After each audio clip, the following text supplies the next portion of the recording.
அஸ்ஸலாமு அலைக்கும் தம்பி. அலைக்கும் அஸ்ஸலாம் அண்ணே. என்ன தம்பி பள்ளியாசல்கிட்ட ஆளே பார்க்க முடியல? 5 வேளை தொழுகிறவ நீ. எங்கன்னே தொழுகிறது, இப்பெல்லாம் வேலை ஜாஸ்தினே. என்னடா தம்பி நீ எப்படி சொல்ற? காலையில ஃபஜர் தொழுகாச்சும் வரலாம்ல?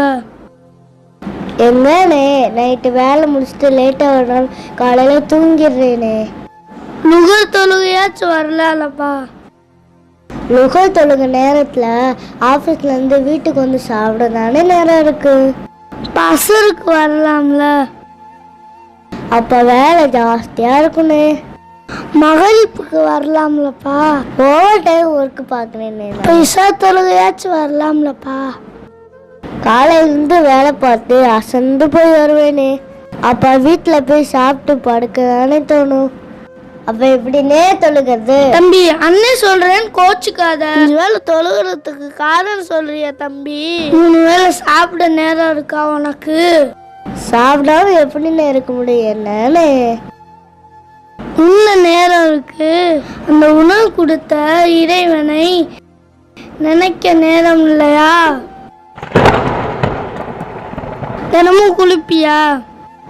குளிக்காம எப்படின்னா ஆஃபீஸுக்கு போகிறது?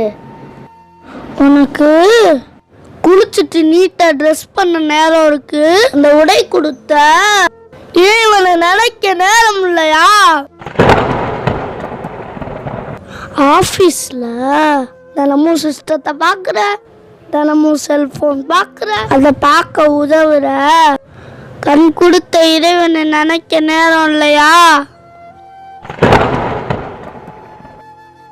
எல்லார்கிட்டையும் பேசுகிற, அரட்டடிக்கிற, பேச உதவும் நாவை கொடுத்த இறைவனை திக்ர் செய்ய நேரம் இல்லையா? நான் இப்படி பேசுறேன் கோச்சுக்காத தம்பி. காரணத்தை சொல்லி தொழுகை விட்டவன் நாளை மறுமையில் சகல் என்னும் நரகத்திலே இருப்பான். நேர்வழிப்படுத்ததான் இந்த அண்ணே இப்படி பேசுறேன். அல்லாஹ் போதுமானவன். இனியாவது தொழுகை விட்டாத தம்பி. 5 வேளை தொழுகவே உனக்கு தெரியாதது எதுவுமே இல்லை. அல் குர்ஆன் 74வது அத்தியாயம் 42வது வசனம். உங்களை சகர் நரகத்தில் நுழைய வைத்தது எது என்று கேட்டார்கள். அவர்கள் பதில் கூறுவார்கள், தொழுபவர்களில் நின்றும் நாங்கள் இருக்கவில்லை, அன்றியும் ஏழைகளுக்கு நாங்கள் உணவும் அளிக்கவில்லை, வீணானவற்றில் மூழ்கி கிடந்தோருடன் நாங்களும் மூழ்கி கிடந்தோம். இந்த நியாய தீர்ப்பு நாளை நாங்கள் பொய்யாக்கி கொண்டும் இருந்தோம். உறுதியான மரணம் எங்களிடம் வரும் வரையில் இவ்வாறாக இருந்தோம் என கூறுவர்.